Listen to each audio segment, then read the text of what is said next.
Warahmatullahi wabarakatuh. Perkenalkan, nama saya Arya Muhar dari Prodi Pendidikan Teknik Mesin dengan NIM 06121282429052. Di sini kami akan mengerjakan tugas podcast dengan mata kuliah perkembangan peserta didik. Di sini saya dengan teman saya akan memulai wawancara ini, yaitu dengan teman saya M. Farid Afifi. Baiklah, di sini saya akan memberikan pertanyaan seputar mata kuliah perkembangan peserta didik. Pertanyaan pertama adalah, setiap manusia adalah unik.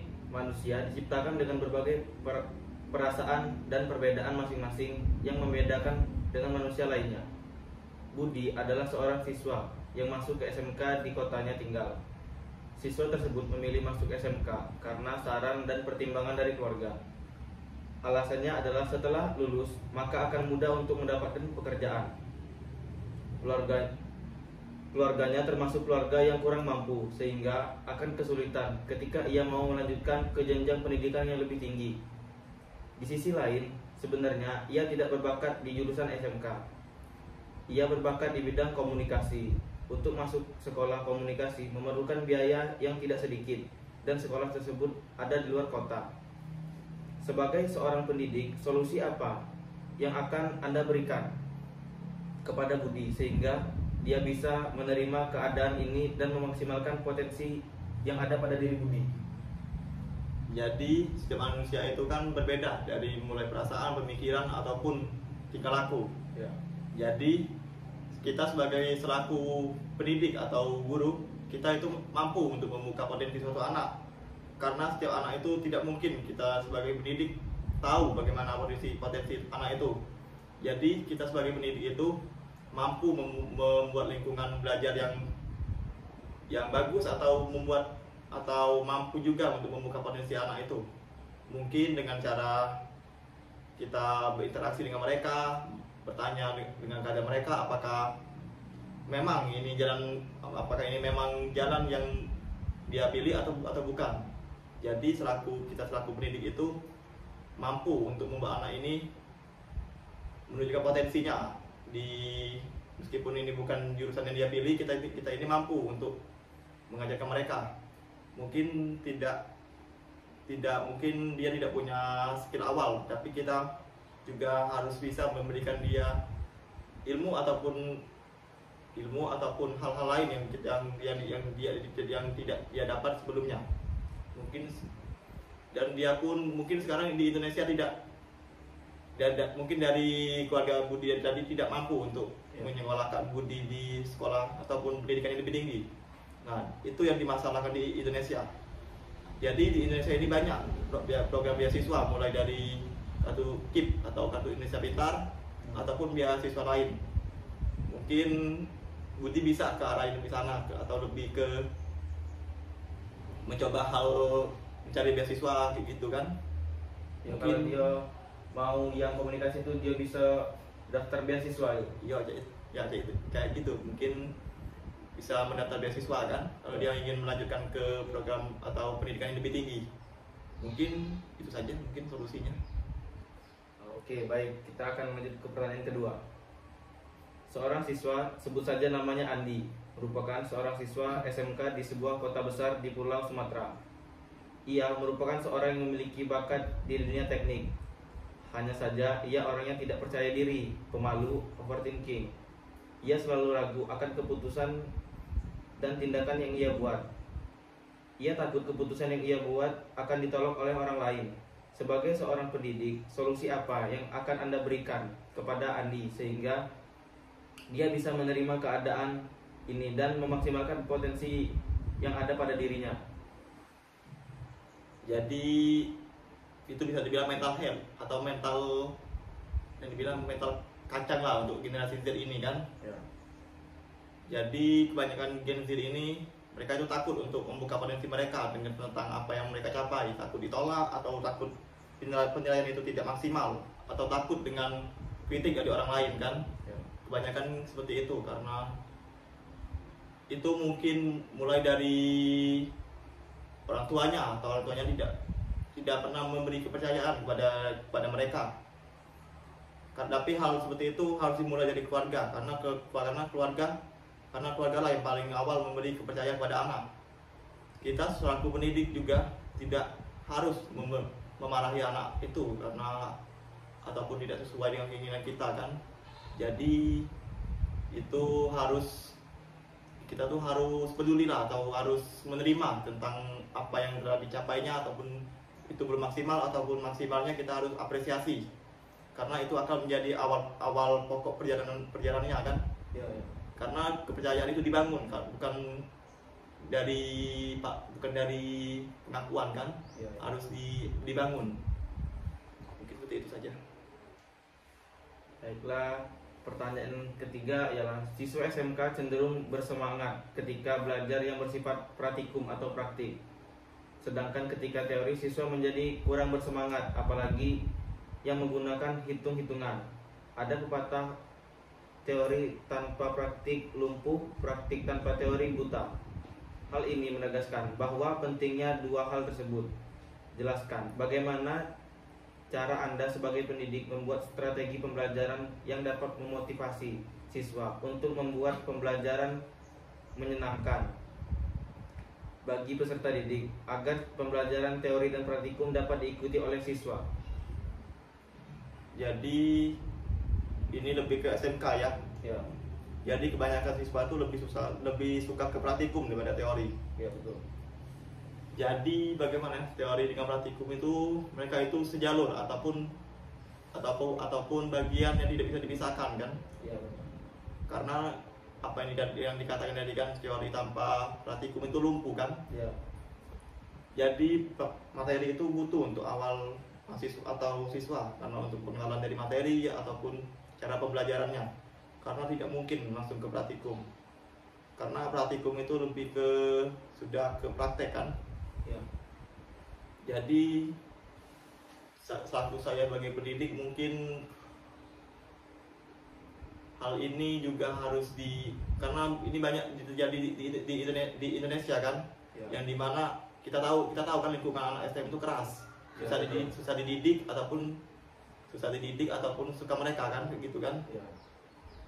Karena pun jadi kita sebagai pendidik ini, kita ini harus memberikan lingkungan belajar yang menyenangkan, mungkin dengan cara tahu bagaimana siswa ini suka belajar gaya apa, tentang teori apa kan, seperti itu kan. Seperti contohnya seperti belajar visual dengan memberikan gambar ataupun audiktif dengan memberikan penjelasan ataupun pendengaran, seperti itu kan. Ya, ya. Ya, jadi kita selaku pendidik ini mampu memberikan pembelajaran yang baik, yang seru, dan juga mampu membuat siswa ini senang akan belajar teori ini. Karena teori ini sangat butuh di kalangan siswa. Tidak mungkin mereka langsung ke praktikum, karena ilmu-ilmu awal itu ada di teori. Karena praktikum itu hanya sekedar praktek yang sudah dilakukan di teori tadi kan. Ya.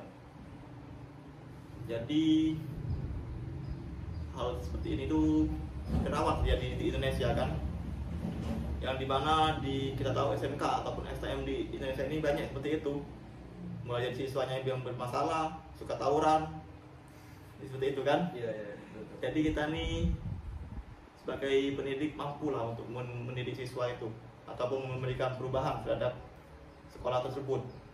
Mungkin hal seperti ini juga harus diterapkan di tempat lain ataupun SMK lain, karena hal seperti ini sudah banyak terjadi di Indonesia kan. Mungkin seperti itu saja. Perasaannya mudah marah, terbawa emosi, dan emosi-emosi negatif lainnya. Terkadang sikap itu diarahkan ke hal-hal negatif. Bagaimana tindakan kita sebagai pendidik untuk mengatasi hal tersebut? Jadi anak sekarang tuh banyak merasakan dengan mood atau mereka kan. Ya. Jadi contohnya tuh seperti kita belajar kan. Siswa ini suka belajar ini kan, dan tidak suka belajar ini. Itu pun juga dari kita sebagai guru ataupun pendidik mampu memberikan lingkungan pembelajaran yang asik ataupun yang mereka sukai, itu kan. Ya. Adapun hal lain seperti hal negatif ini, contohnya siswa ini mungkin siswa yang kita bilang ini seperti galau gitu, seperti itu kan, kata gaulnya galau kan. Ya ini sepertinya galau ini melampiaskan ke hal yang negatif seperti mabuk ataupun hal lain seperti itu kan. itu pun juga termasuk dari hal seperti ini. Kemudian lingkungan sekolah, banyak siswa terpengaruh dari lingkungan yang mereka temui, mulai dari teman mereka yang teman sebaya mereka kan, mulai dari hal seperti ini yang seperti hal negatif. Aku mau ngelakuin hal negatif biar dikatai keren, jadi mereka akan mencoba hal negatif juga seperti itu kan. Karena hal ini sudah umum terjadi di Indonesia, karena hal seperti ini itu sudah jadi tradisi mau dibilang kan ya. Karena hal nakal itu dibilang keren bagi mereka kan ya, biar diterima di circle tersebut. Jadi circle tuh yang mau dibilang circle ini mau berteman sama mereka kan ya, biar masuk circle itu dia melakukan hal-hal yang negatif itu. Jadi sejalan dengan mereka kan seperti itu kan ya. Terus pun anak-anak sekarang ini banyak juga yang melakukan hal negatif seperti menyimpang kan, banyak melakukan seperti mau dibilang itu ke seksual juga, mereka pun juga sudah melakukan kan seperti itu kan ya. Mulai dari pacaran di bawah umur kan ya. Itu pun sudah banyak terjadi, apalagi tawuran kan. Kita tahu kita ini sebagai pendidik, kita ini lebih ke arah SMK kan ya. Yang dimana kita SMK ini kita tahu kan, karena SMK ini banyak anak yang seperti itu kan, tawuran hal negatif kan seperti itu kan. Jadi kita selaku pendidik ini, kita ini mampu memberi mereka nasihat ataupun membenarkan mereka kan. Kita sebagai kita pendidik, tapi hal seperti ini balik lagi ke keluarga, karena hal seperti ini dibangun dari keluarga, karena keluarga itu yang mampu membangun karakteristik dari anak. Karena kita lihat aja contohnya anak broken home kan ya. Banyak anak broken home ini yang kita tahu tuh banyak melakukan hal negatif kan ya. Karena mereka itu tidak dapat apa yang mereka dapati dari keluarga. Jadi keluarga ini adalah hal atau tempat pertama anak membentuk karakteristik ataupun emosional mereka kan, ataupun perasaan.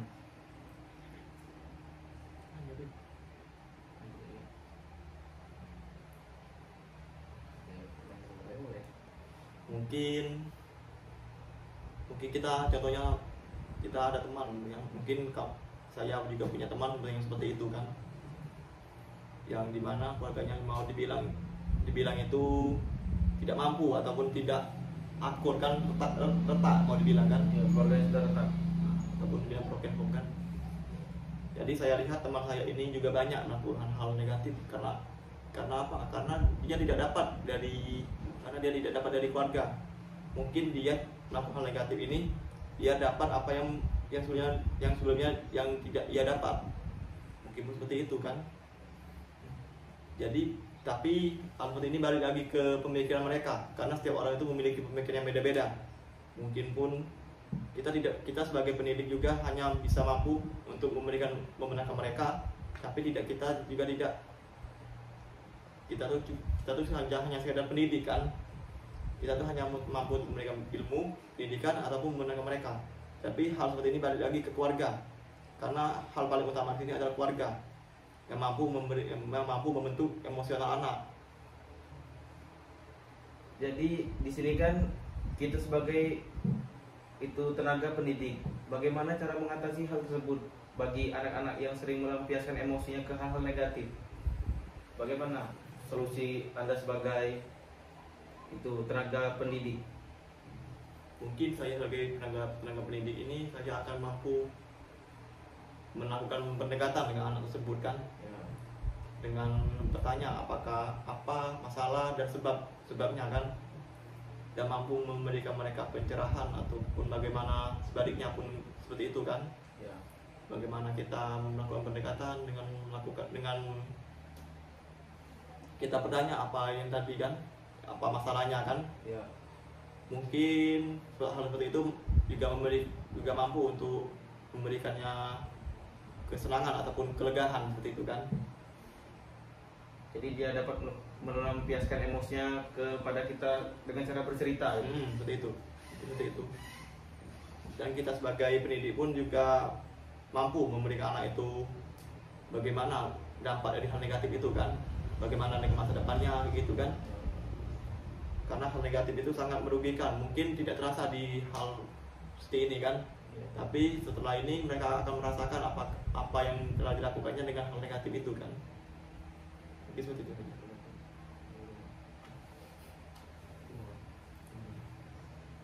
Baiklah, pertanyaan yang kelima adalah, hidup ini unik. Kita yang menjalani, Tuhan yang menentukan, dan orang lain yang berkomentar. Terkadang orang lain mudah sekali menilai sesuatu, padahal baru sekali lihat atau baru sekali mendengar. Ia dengan mudahnya melakukan judge atau penilaian. Ada suatu cerita di mana seorang siswa yang sedang menempuh suatu pendidikan di suatu kota. Orang-orang sekitarnya bilang bahwa dengan ia sekolah akan memberatkan orang tua. Sekolahnya tidak akan selesai karena kekurangan biaya serta omongan-omongan lainnya yang sebenarnya tidak enak untuk didengar. Jika kalian berada pada posisi tersebut, apa yang akan Anda lakukan? Jika posisi kalian sebagai pendidik, nasihat dan motivasi apa saja yang akan kalian berikan kepada siswa? Jadi hal inilah yang menjadi penyebab Indonesia ini tidak maju, mau dibilang kan. Ya. Dan dimana SDM-nya ini terlalu menilai bagaimana hasil dan tidak melihat cara kerja kerasnya kan. Ya. Banyak. Jadi orang yang bermasalah mental ini akan terpengaruh dengan kata-kata mereka, mulai dari kata buruk yang mengenai mereka kan. Ya. Dan yang dimulai awalnya mereka itu termotivasi, tapi setelah mendengar kata-kata mereka ini jadi ngedon kan gitu, seperti itu kan. Ini sudah banyak terjadi di kalangan masyarakat Indonesia. Karena inilah penyakit yang membuat kita tidak maju. Karena Indonesia ini terlalu mau bilang SDM-nya itu masih dibilang bawah lah ya. Dibilang rendah. Jadi hal seperti ini tuh banyak dilakukan oleh mau dibilang tuh masyarakat yang tertinggal, pendidikannya tertinggal. Mereka itu bilang, pendidikan tinggi ini tidak menentuin sukses mereka kan. Padahal banyak hal yang kita dapat dari pendidikan ini, mulai dari pengalaman, tata cara kita belajar, tata cara kita mengelola emosi kita kan. Jadi seperti itu. Karena banyak di Indonesia ini mau dibilang tidak berpendidikan, mereka tuh menganggap sepele lah pendidikan ini kan. Mereka mikir apa kan kuliah kan seperti itu kan. Mereka tuh berpikir enakan kerja kayak gitu dapat uang kan. Karena kita tahu Indonesia ini kan negara berkembang kan. Jadi kita ini butuh pendidikan untuk meningkatkan mulai dari kualitas penduduk, kualitas pendidikan, dan kualitas lain kan.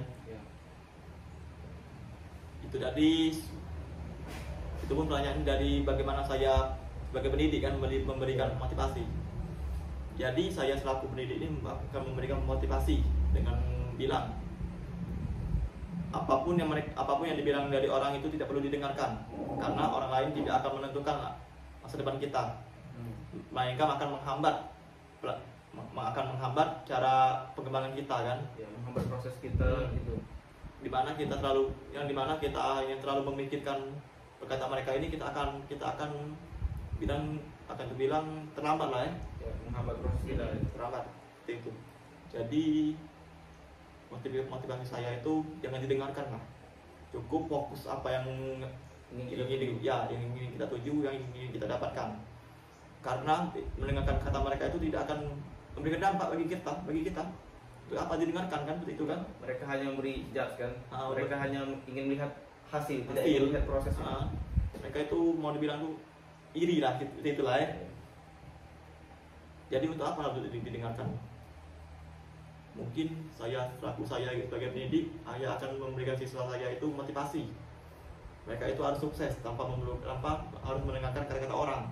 Mereka itu harus sukses dengan cara mereka sendiri, tidak perlu memikirkan kata-kata orang lain. Mungkin seperti itu saja. Baiklah, pertanyaan berikutnya adalah kata-kata motivasi apa yang paling mempengaruhi hidup Anda sehingga Anda menjadi lebih bersemangat dan berbahagia dalam menjalani hidup ini? Jadi saya tuh punya motivasi dari satu anime ya. Anime? Iya. Wibu. Animenya itu One Piece yang dikarang oleh Eiichiro Oda ya. Yang dari Jepang. Yang dimana Luffy ini bilang, jika kamu tidak berani hari ini, maka mau jadi apa kamu di hari esok, ini kan? Ya. Gitu. Jadi saya tuh berpikir kalau saya tidak berani, berarti hidup saya akan seperti ini terus kan? Ya.